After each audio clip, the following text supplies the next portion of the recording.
This was the craziest thing that ever happened to me growing up. It involved some incredibly expensive jewelry, an unfortunate accident, and the plot twist of a lifetime. When I was 17, my dad was in the military, and that year we were stationed in Germany. I went to an English language international school with kids from many different countries, kids whose parents worked in embassies or for the State Department. We spoke English, but there were a lot of different accents to be heard.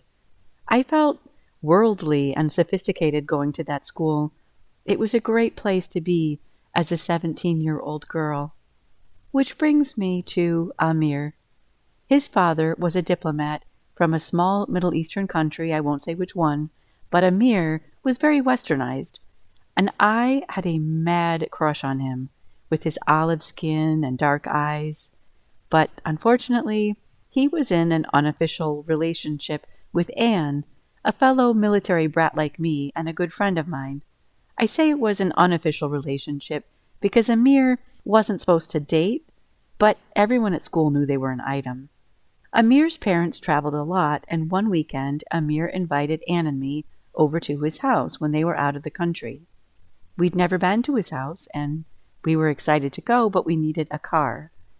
We called Yannick, another friend who was German, but attended the international school because his parents wanted his English to be flawless, which it was. Yannick could drive and usually could get one of his parents' cars. What wasn't ideal about this plan was that Yannick had feelings for me, feelings I didn't share for him. So, it was your typical teenage setup with more unrequited crushes among the four of us than actual relationships. As Yannick and Anne and I came up the driveway to Amir's house that Saturday evening, we were saying things like, "Wow, oh man, holy cow," as we approached. It was palatial, complete with a sweep of gravel in front of a grand front entrance, but Amir had told us to park around the side. He came out to greet us in his usual jeans and button-down shirt, which seemed too casual for the setting. What I remember doing that evening was sharing a bottle of booze with Anne and just wandering around the house, just taking in the opulence. I had never been in a place like this unless it was a museum, but people actually lived their lives here. At some point we separated, Amir and Anne going one way, and Yannick and I another. I tried not to let Yannick get too close to me as we wandered from room to room, afraid he might try to kiss me, and then that would be really awkward. So I was glad when we found Anne and Amir again. We could hear Anne's voice behind a closed door. But when I tried the door, it was locked. A mild argument seemed to break out after I knocked. I could hear Amir speaking in a stressed tone, and Anne replying, but it was muffled. Pressing my ear to the door shamelessly, I gathered that Amir wanted to keep us out, and Anne wanted to let us in. Anne got her way. We entered what must have been Amir's father's study. In the wall behind the huge desk was a safe, and the safe was open. Anne was wearing an incredible necklace with large, deep blue sapphires. It looked heavy, and a glittering diamond bracelet. Other jewelry pieces were spread on the desk. "My God," I remember saying, "are these like the crown jewels of your country?" Amir looked embarrassed. "No, it's just, in my culture, it's common to keep your wealth in tangible forms like this." "So this is just your family's personal possessions," I clarified. He nodded, looking uncomfortable. Anne was draping a gold necklace with rubies around my neck. Yannick was weighing a chunky gold bracelet in his hand. For the next little while we played with these treasures more like children than adults.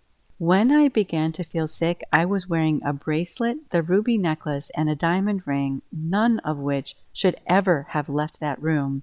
But I was suddenly aware that I might be sick on what was probably an actual Persian rug.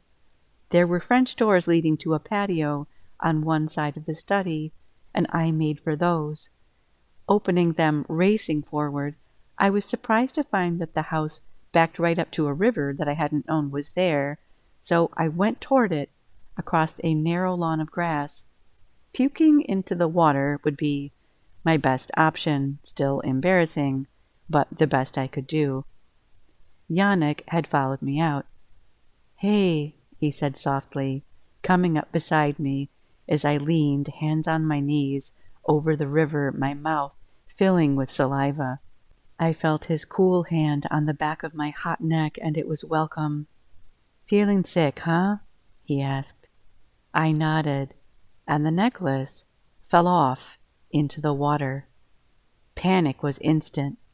I yelled, "Oh my God!"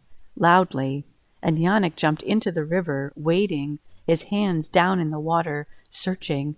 I moved a little downstream, trying to guess how far it might have been pushed by the current, laying down on the bank and feeling about in the water with one arm. Amir and Anne had come running when they heard me yell. "What happened?" Amir demanded. I rolled over to look up at him, and he saw the necklace was gone. I will never forget the look of horror on his face. We kept searching the water for maybe half an hour, but never recovered the necklace. Afterward, we gathered back in the study, both of the boys in boxers and towels, their jeans, shoes, and socks spread out on the patio. Anne was crying. I was apologizing over and over. Yannick was explaining how his hand on my neck must have disturbed the clasp, trying to blame himself. We were repeating all the things we'd said many times. "Enough of this," Amir said sharply. We went silent. He paced back and forth, figuring out a plan as we listened. "There are pictures and detailed descriptions of the necklace. We have it all documented for insurance purposes. If I can find those papers, I could take them to a jeweler and ask him to make a copy of the necklace. It would just be costume jewelry, of course. I'll have to go to another city. My parents probably know the jewelers here, and I don't know where they got that necklace. I don't want it to be recognized, but that's fine. I can take a train, go somewhere else. In the meantime, I put everything back the way it was, minus the necklace. We'll just have to hope that we can put a fake copy back before they notice it's missing. But even the fake is going to cost us money because, it's a custom request." He gestured around the room. "I know it seems like I must have plenty, but they want to know exactly where my money goes. I can only skim off a bit from what they give me for expenses." "I can give you 100 euros on Monday," Yannick said quickly. Anne volunteered 40 euros, and I said I didn't have anything at the moment, but I'd give him my next paycheck. I worked part-time in the school library, and it wouldn't be much, but he could have it. He could have all my paychecks. They could still discover it, Anne pointed out, even when this has all been done. Amir shook his head. "No, let me correct you. They will discover it. But maybe not until I'm away at college, or even after that." His face was grim. In the weeks that followed, the four of us grew closer. We were bound together by a secret and by a shared goal. Yannick went with Amir to a jeweler in a different city, and we learned that just making a fake copy was going to cost 600 euros. I turned 18 and gave the money that had come in my birthday cards entirely to Amir. Anne asked her parents for money for outings that never took place.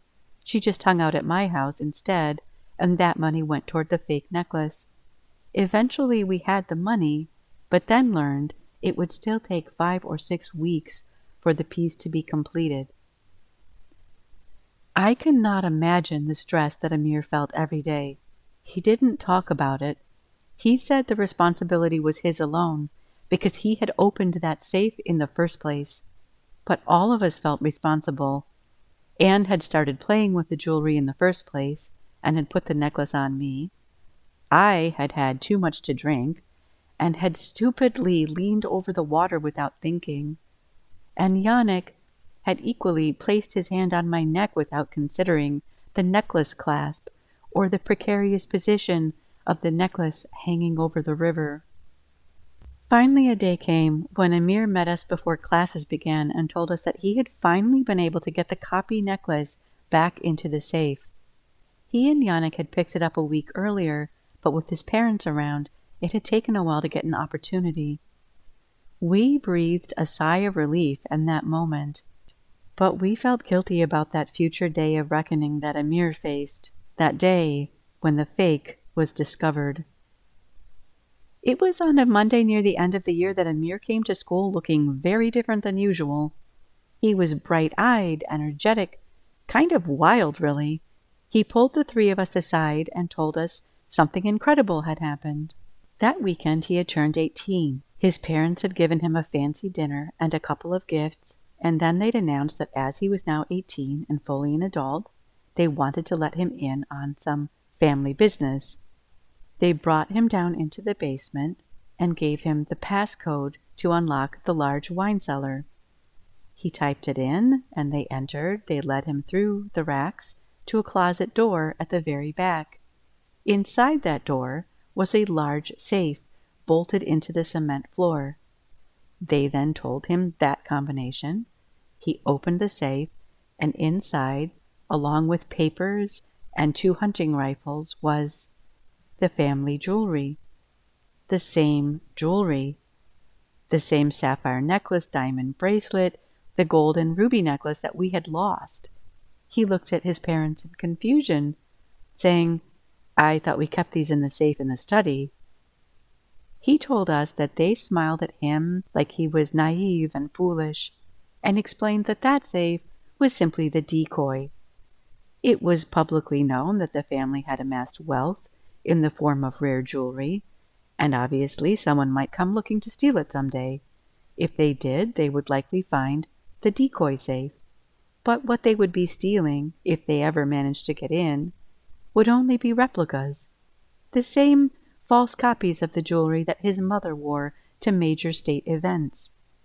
Those decoys, they explained, were one measure of protection for the real wealth there in the safe in the locked wine cellar. Anne's mouth was hanging slightly open as she seemed to be struggling to speak. So you mean we replaced a fake with a fake?" "Yes," Amir grinned. "Yes, so nothing is missing. Nothing was lost." I stood there, hardly able to take it in, thinking of the weeks of stress and guilt, the way Amir had looked haunted. "I guess," I mused, "all those weeks of anxiety and the 600 euros, that was our punishment for being foolish and risking, well, thinking that we were risking such valuable things." "Yes," Amir agreed. "And now it's finally over." He looked so incredibly relieved that I felt tiny pinpricks in my eyes and a wave of guilt, and I looked away. What happened that year burned one lesson into my brain. If you're going to take risks, make sure it's you who pays the price if things go wrong, and not someone else. If you enjoyed this reading and want to hear more, please subscribe so you don't miss future uploads. Please hit the like button and check out our playlists of family drama stories, Am I the A-Hole posts, or tales of entitled people. You'll find those lists and many more at our channel. This has been Tales by Rachel, where we breathe life into every story.